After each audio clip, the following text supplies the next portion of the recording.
నమస్తే అండి. మీరు అడిగిన ప్రశ్న ఏంటంటే, నేనుని దాటి వెళ్ళడానికి ఏదైనా సాధన ఉందా, ఏదైనా సాధన ఉందా నేను అనే దాన్ని దాటి వెళ్ళటానికి? To go beyond the I, the ego, అహంకారాన్ని, whatever it is, but it is the origin is the I. So the things may be different, అంటే content of the I is different. అంటే కనిపిస్తుంది, ఒకటి కోపం అని, ఒకటి ఈర్ష్య అని, ఒకటి అసూయ అని, ద్వేషం. బట్ అన్నిటికీ మూలం నేను. ఆ నేనులోంచి ఇవన్నీ ఉత్పన్నమవుతున్నాయి కదా. సో మీరు అడుగుతుంది ఏంటంటే, ఈ నేను అంతం కావడానికి ఏంటి సాధన, ఏదైనా ఉందా? How can we go beyond the time? ఈ నేనుకి అవతలకి ఎలా వెళ్ళగలం, ఈ పరిధికి అవతలకి? అదేనా మీ ప్రశ్న? తర్వాత ఏంటంటే ఫియర్, సమ్టైమ్స్ ఒక ఫియర్ అన్నటువంటిది కలుగుతుంది. ఆ రోజు ఫియర్ అనేది అది కూడా అందులో భాగంగానే చెప్పారు. ఫియరు, జెలసీ, తర్వాత ఎట్సెట్రా ఎట్సెట్రా. ఇది ఆ ఫియర్ అన్నటువంటి దీన్ని మనం అధిగమించడానికి ఏమిటి మనం సాధన చేయాలి అంటే, నేను ఇవి జనరల్గా సమ్టైమ్స్ నేను ఫీర్ అన్నటువంటి ఫీల్ అవుతుంటాను, లేకపోతే సమ్టైమ్స్ ఏదో జరుగుతుందో జరగదు అన్నటువంటిది ఒక ఇది అలాగే అనమాట. అయితే నేను మొదటి నుంచి కూడా ప్లాన్డ్గానే చేసుకుంటానండి. ఏ పని కూడా ఆల్ ఆఫ్ అ సడన్ చేయడం కానీ. క్వశ్చన్లో ఉండండి, క్వశ్చన్లో please be in the question. ప్రిసైజ్గా క్వశ్చన్ ఏంటంటే, ఫియర్ ఉంది, దాని నుంచి స్ట్రగుల్ అవుతున్నాను, సో దీనికి సాధన ఏంటి, దీని నుంచి బయటపడ్డానికి అని మీరు అడుగుతున్నారు. దట్స్ ఆల్, అంతే. సో ఇప్పుడు నేను అంటుంది ఏంటంటే,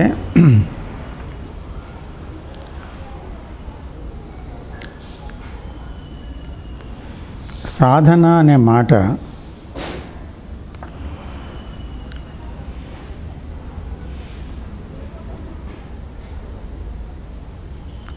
సాధించే విషయము,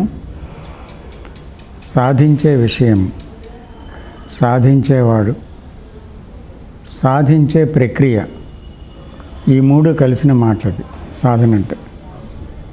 అంతే కదా, ఈ మూడు ఉంటాయి అందులో. అయితే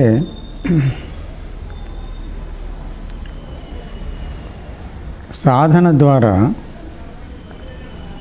మనము ఒక ప్రయత్నంతో వెళ్ళాలి. అంటే సాధించేవాడు వాడు ఉన్నప్పుడు ఏమవుతుందంటే, సాధించబడే విషయం ఉంది. సో దానికోసం సాధించేవాడు ఒక ప్రయత్నం చేస్తాడు, ఆ ప్రయత్నాన్ని సాధన అంటాం. To be more clear. So ఇక్కడ కృష్ణమూర్తి గారి బోధనలలో చూస్తే సాధన అనేది లేదు. సటిమా సాంప్రదాయాల్లో సాధన అనే మాట ఉంది. కృష్ణమూర్తి గారు ఎందుకు లేదంటున్నారంటే, సాధకుడు అనేవాడు ఉన్నప్పుడు, సాధించబడే విషయం కోసం ఒక ప్రయత్నం చేసినప్పుడు స్ట్రగుల్ ఉంది. అంటే నేను పొందుతానా లేదా, అది నాకు సాధ్యమవుతుందా లేదా, ఎంతకాలం పడుతుంది, ఎలా చేస్తే నేను దాని నుంచి బయటపడతాను, ఇంకా ఎన్నాళ్ళు, ఇన్ని సంవత్సరాలు చేశాను, ఇంకా ఎన్నాళ్ళలో సక్సెస్ రీచ్ అవుతాను. కాబట్టి ఈ సాధన ద్వారానే అవుతుందా, లేదా నేను ఈ సాధనని మార్చుకోవాలా, ఈ సాధనలో కొంతవరకు కృతకృత్యుడిని అయి ఉంటున్నాను, మళ్ళీ వెనక్కి వచ్చేస్తున్నాను, పూర్తిగా నాకు సాఫల్యం కలగటం లేదు. సో కాబట్టి ఆ ప్రయత్నంలో ఆశ, నిరాశ, నిస్పృహ ఇవన్నీ దాగి ఉన్నాయి. And the fear of failure, and there is an expectation always. అంచేత కృష్ణమూర్తి గారు ఏమంటారంటే,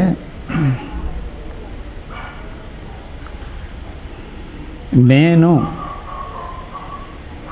అనేటువంటి ఒక వ్యక్తిత్వం ఏదైతే ఉందో, అది ఈగో, అహంకారము, లేకపోతే ఏదైనా అవ్వచ్చు. ఆ వ్యక్తి అనేవాడు నేను. ఈ వ్యక్తిత్వం, నేను అనే ఒక వ్యక్తిత్వం ఉన్నప్పుడు ఆ వ్యక్తిత్వం నుంచే ప్రతిదీ బయలుదేరింది. భయం బయలుదేరింది, అసూయ బయలుదేరింది, కోపం బయలుదేరింది, ద్వేషం బయలుదేరింది. ఒకటని కాదు, మనం చూస్తున్న అల్ప సంతోషాలు అవి బయలుదేరాయి, కోరికలు బయలుదేరాయి. అన్నీ కూడా దీని నుంచి ప్రాదుర్భవిస్తున్నాయి, పుడుతున్నాయి. ఎప్పుడైతే భయం వచ్చిందో ఈ నేనేం చేస్తుందంటే నేను ధైర్యంగా ఉండాలి అనుకుంటుంది. అంటే ఇట్ ఇన్వెంట్స్ ది ఆపోజిట్.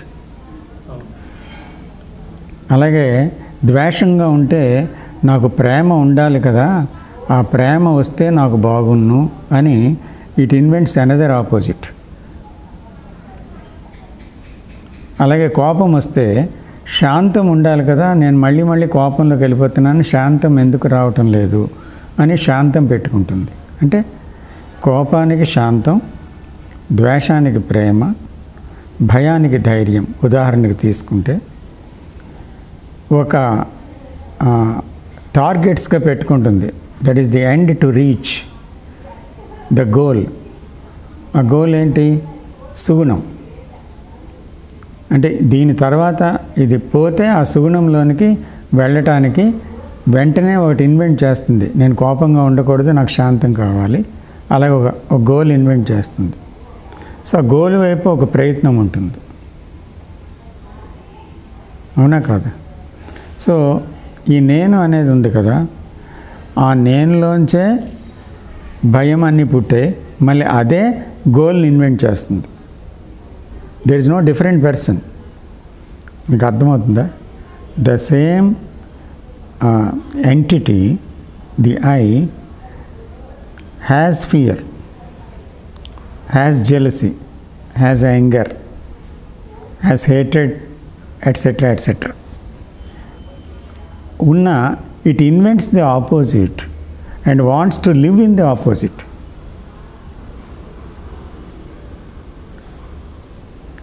ఆపోజిట్లో ఉండాలనుకుంటుంది.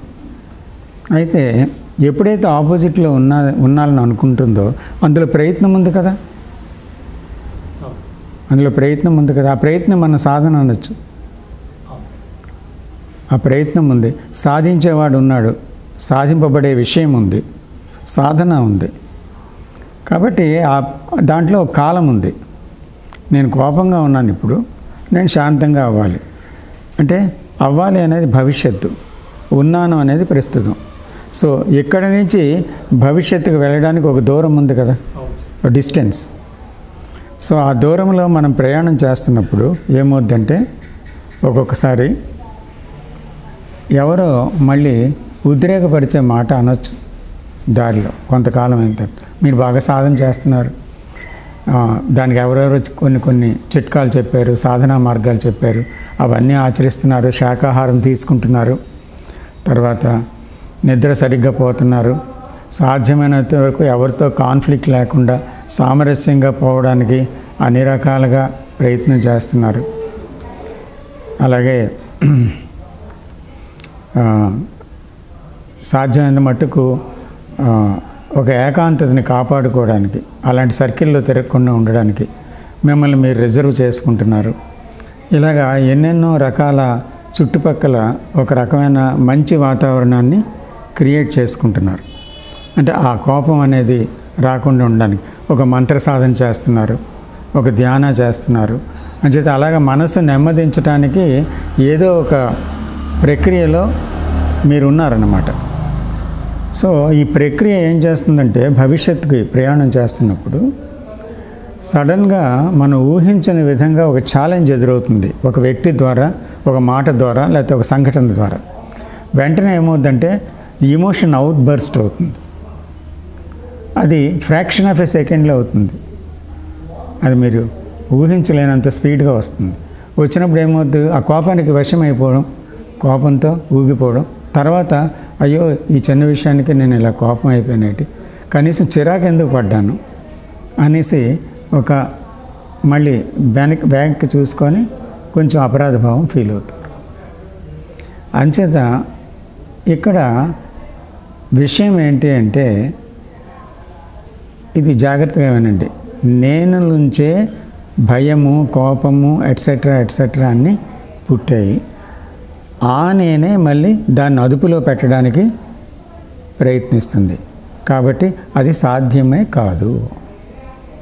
అంటే క్రియేట్ చేసింది థాటే, మళ్ళీ ఆ థాటే దాన్ని అదుపులో పెట్టి సుగుణంలోకి వెళ్ళడానికి ప్రయత్నిస్తుంది. అంటే ఎందుకు సాధ్యం కాదు? ఎందుకంటే ఆలోచన పరిమితమైంది. ఎందుకు పరిమితమైంది? దానికి కాలములో నిర్మాణమైంది. అది అంటే అనేక అనుభవాలు కాలంలో నిర్మాణం అయ్యాయి. దానికి సంబంధించిన జ్ఞాపకాలు కాల పరిమితిని కలిగి ఉన్నాయి. ఆ జ్ఞానం కాల పరిమితికి సంబంధించింది, అనుభవాలకు సంబంధించి.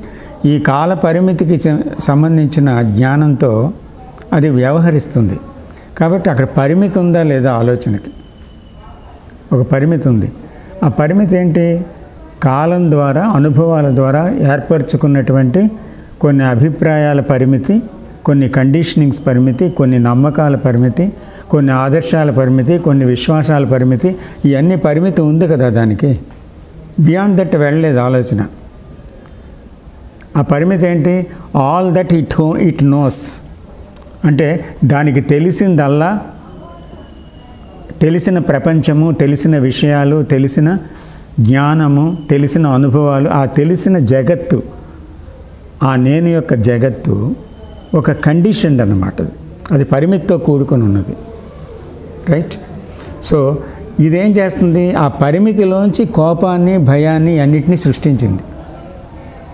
ఈ పరిమితిలోంచి దాన్ని సెటిల్ చేయాలనుకుంటుంది. ఈ పరిమితిలో సెటిల్ చేసేటువంటి విషయం లేదు. ఎందుకంటే పుట్టించగలదు కానీ దానికి బియాండ్ దట్ ఏమీ తెలియదు. కానీ దాని ప్రయత్నం అంతా ఏంటి? దాన్ని ఆపేయాలి, ఏం చేయాలి. కాబట్టి దీనికి ఒక్కటే పరిష్కారం ఏంటి అంటే, నేను అనేటువంటిది ఆలోచనల యొక్క సమాహారము. కాబట్టి ఆ నేను జ్ఞాపకాల సమాహారము, నేను జ్ఞానం యొక్క సమాహారము, అనుభవాల యొక్క సమాహారం. అది కేంద్రం అన్నమాట. సో ఆ కేంద్రం అనే దాంట్లోంచి అన్నీ వస్తున్నాయి కనుక చిట్ట చివరి కొమ్మ ఏంటంటే ఇవన్నీ కలిపి ఆలోచన రూపంలో ప్రసారం అవుతున్నాయి. ఏది? ఈ అనుభవాలు, ఈ జ్ఞాపకాలు, ఈ జ్ఞానము, ఇవన్నీ కలిపితే ఎక్కడికి వస్తున్నాయి? చివరికి ఆలోచన అనే రూపంలో బయటకు వస్తున్నాయి. ఈ ఆలోచనలు ఏమున్నాయి? అనుభవాల సారాంశం ఉంది, జ్ఞాపకాల సారాంశం ఉంది, జ్ఞానం సారాంశం ఉంది. అది లేకుండా ఆలోచన లేదు. ఉందా ఆలోచన? లేదు. కాబట్టి ఈ ఆలోచన వస్తుంది. వచ్చినప్పుడు మనం ఏం చూడాలంటే వస్తున్న ఆలోచనల్ని ఏంటి అని చూడగలగటం. అంటే దానికి ఫలానా పేరు అని పెట్టకుండా, ఇది కోపము, ఇది ద్వేషము అని పేరు పెట్టకుండా, ఇది భయము అనకుండా, ఇది మంచిది కాదు, ఇది చెడ్డది కాదు, ఇది సరైనదే, ఇది సరైనది కాదు అని దాని మీద తీర్మానాలు చేయకుండా, తర్వాత దాని గురించి విశ్లేషణాత్మకంగా లోపలికి వెళ్ళకుండా, విశ్లేషణ అనాలిసిస్ చేయకుండా, ఖండించకుండా, దాన్ని ఒప్పుకోకుండా, ఏ పని చేయకుండా ఒక నిశ్శబ్దములోంచి కొత్తగా వస్తున్న మూమెంట్ ఏంటి అంటే పుట్టగానే ఏదైనా అనగానే, ఒక సంఘటన రాగానే మనలో ఏదో ఆలోచన ధోరణి మొదలవుతుంది కదా. ఆ మొదలైన వెంటనే ఏం మొదలవుతుంది అని చూడగలగటం. ఆ క్షణంలో గతం ఇంటర్ఫియర్ అవ్వలేదన్నమాట. ఒక నిశ్శబ్దంలోంచి ఉంది. అంటే మీరు ఎలా చూస్తున్నారు? దాన్ని ఒప్పుకోవడానికి, తిరస్కరించడానికి, లేదా అంటే దాన్ని ఖండించడానికి చూడటం లేదు. కానీ కేవలం కొత్త విషయంగా చూస్తున్నారు. అంటే ఏంటి? ఆ క్షణంలో the old knowledge is not operating just you are watching.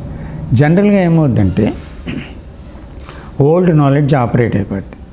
మనకు చిన్న కోపంలాగా వస్తుంది అనుకోండి, కోపాన్ని సమర్థిస్తూ వస్తుంది. ఇలాంటప్పుడు కోపం పడకపోతే, ఆ కోపం అయినా లేకపోతే అప్పుడు చాలా ప్రమాదం కదా, కోపాన్ని ఉండాలి, కోపం అవసరమే అని అనిపిస్తుంది.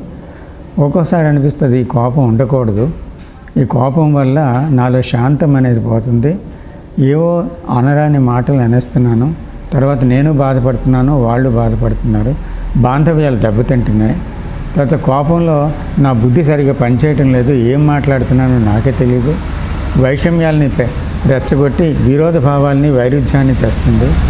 సో కోపం మంచిది కాదు అని ఖండిస్తాం. సో కోపం మంచిది కాదని ఎన్నిసార్లు ఖండించినా కోపం రాకుండా పోయిందా? పోలేదు. సో సమర్థించినా పోలేదు, ఖండించినా పోలేదు, ఒప్పుకున్నా పోలేదు, తిరస్కరించినా పోలేదు. అంచేత అది మార్గం కాదు. అంచేత దానివల్ల ఇంకా దాన్ని అణిచిపెట్టడానికి ప్రయత్నించిన కొలది అది ఇంకా మీదకు వెళ్తుంది. ఇప్పుడు అగ్రెసివ్గా ఒక విషయం వస్తున్నప్పుడు మీరు అణిచిపెడుతున్నప్పుడు ఏమవుద్దంటే అది మరింత బలాన్ని పుంజుకుంటుంది. కాబట్టి ఇక్కడ ఏం చేయాలంటే ఒక నిశ్శబ్దంలోంచి లోపల జరిగే ఆలోచన యొక్క కదలికని మీరు గమనించాలి. అంటే without thought there is no anger, without thought there is no fear, without thought there is no jealousy or conflict. So కాబట్టి థాట్ అనేది అసలు వాటితో కలిసి ఉన్నదే కానీ దాన్ని విడదీయడానికి లేదు. కాబట్టి థాట్లోకి వెళ్తే కోపం యొక్క స్వభావం తెలుస్తుంది. థాట్ని చూస్తున్నప్పుడు కోపాన్ని వేరుగా చూడక్కర్లేదు. ఆ థాట్లోనే గ్రీడ్ ఉందా, ఆ థాట్లోనే కోపం ఉందా, ఏది ఉంటే ఆ మూమెంటు మనకి తెలుస్తుంది. అయితే ఆ మూమెంట్ని మనం పేరు ఇవ్వకుండా చూడాలి. ఇది గ్రీడు, ఇది కోపము, ఇది భయము అని పేరు ఇవ్వకుండా ఆ మూమెంట్ ఏంటి అనేది దాన్ని చూడాలన్నమాట. చూసిన మరుక్షణం ఒక అద్భుతం జరుగుతుంది. సడన్గా ఆగిపోతుంది. అంతే, సడన్గా. అంటే మీరు ఆపరు, because you are not there. You అంటే ఎవరు? మీరు ఖండించేవారు, నిర్ణయించేవారు, సమర్థించేవారు, తర్వాత తిరస్కరించేవారు లేదా విశ్లేషణ జరిపేవారు, అది మీరు. సో ఇవేవి జరగలేదనుకోండి, అప్పుడు ఏమవుతుంది? మీరు లేరన్నమాట అక్కడ. మీరంటే అదే, నేనంటే అదే. సో కాబట్టి మీరు లేరు. అక్కడ ఏం చూస్తున్నారు? ఒక నిశ్శబ్దములోంచి జరుగుతున్న విషయాన్ని గమనిస్తున్నారు అంతే. దాన్ని ఏం ముట్టుకోవడం లేదు. You are not touching it, just you are seeing with love. ఏం జరుగుతుందో చూడాలని ఇష్టం మీకు, అంతే. జస్ట్ చూస్తున్నారు అంతే. చూస్తుంటే ఏమవుతుందంటే దానికి ఇంధనం పోయటం లేదు. అంటే ఇది తప్పు, ఇది ఒప్పు, ఇది ఇలా చేయకూడదు మాట్లాడాను కదండి, అప్పుడు ఇంకొక మాట వస్తుంది అటు నుంచి, ఎందుకు తప్పు. మనకు జరుగుతుంటాయి కదా డైలాగ్స్. సినిమాల్లో చూస్తే, నాటకాలు చూస్తే ఇద్దరు పర్సన్స్ లాగా వచ్చేస్తారు. వచ్చి ఒకడు చెప్తుంటాడు, ఇంకోడు అసలు మాట్లాడుతుంటాడు. అంటే ఆత్మ మాట్లాడినట్టు మళ్ళీ ఇది మాట్లాడినట్టు రెండు ఉంటాయి. అంటే ఇది రెండు విధాలుగా వాళ్ళు సినిమాలు చూపిస్తున్నా నిజ జీవితంలో అది ఉంది కదా. అంటే మనకి అది తప్పని ఒకటి చెప్తుంటుంది, ఇది ఎందుకు తప్పని ఇంకోటి వాదిస్తుంటుంది. ఇందువల్ల ఏంటవుతుంది? థాట్ ప్రొసీడ్ అవుతుంది కానీ ముందుకి థాట్ ఆగుతుందా? ఇది సంఘర్షణ. అంటే ఆలోచన ఈ నేను అనేది కూడా ఆలోచనే. ఈ రెండు కలిపి సంఘర్షణ తీసుకొస్తాయి. కాబట్టి ఈ నేననేవాడు ఏ రకంగా ఇంటర్ఫియర్ అవ్వకుండా ఆగాడు, చూస్తున్నాడు అంతే. తను ఇంటర్ఫియర్ అవ్వట్లేదు. ఇప్పుడు మీరు వచ్చారు, మీరు ఏదేదో మాట్లాడుతున్నారు, నేను ఇంటర్ఫియర్ అయ్యి ఒకటి రెండు మాటలు ఆడినప్పుడే మీరు వాదిస్తారు. నేను ఇంటర్ఫియర్ అవ్వలేదు, మీరు వాదించగలరు నాతో? వాదించలేరు. సో కాబట్టి అలాగే నేను ఇంటర్ఫియర్ అవ్వను, అప్పుడు థాట్ ఏం చేస్తుంది? కామ్ అయిపోద్ది. ఇట్స్ వెరీ సింపుల్ కదా, అర్థమవుతుందండి. సో అప్పుడు ఇట్ కామ్స్ డౌన్. ఇంకోటి ఏంటవుతుందంటే ఆ థాట్ మూమెంట్ని మీరు అలాగే చూడడం వల్ల, ఖండించకుండా, ఒప్పుకోకుండా, ఏం చేయకుండా చూడడం వల్ల, తాకకుండా, ఆ నేచర్ ఆఫ్ థాట్ మీకు అర్థమవుతుంది. అంటే దాని యొక్క స్వభావం, దాని యొక్క స్వరూపం, అంటే ఎలా కదులుతుంది, ఎలాగ స్టెప్ బై స్టెప్ దేనికి కనెక్ట్ చేసుకుంటుంది, వెంటనే ఎలాగెలాగ హయ్యర్ లెవెల్స్కి వెళ్ళిపోతుంది అనేసి ఆ స్పీడు, ఆ కదలికలు అర్థమవుతాయి. తర్వాత ఏ కోపం అనేది కూడా ప్రతిదీ, ద్వేషం అనేది లేకపోతే భయం అనేది ప్రతిదీ ఏదో దాని మీద ఆధారపడి ఉంటుంది. సో ఆ ఆధారపడిన వస్తువులు ఏవైతే ఉన్నాయో దాంతో అటాచ్మెంట్ ఉంది దీనికి అని కూడా మీకు అర్థమవుతుంది. సో ఇలాగా మీకు అర్థం అవ్వడం మొదలుపెట్టిన కొలది ఏమవుద్దంటే దాని స్వభావం, స్వరూపం మీకు క్షుణ్ణంగా అర్థమవుతూ ఉంటాయి అన్నమాట. At the same time the thought falls down, the moment of thought. Then what is there? Is there anger? Is that jealousy? ఆ పేరు అక్కర్లేదు, ఏదీ లేదు, ఏ మూమెంట్ లేదు. కాబట్టి there is only silence. This is the way.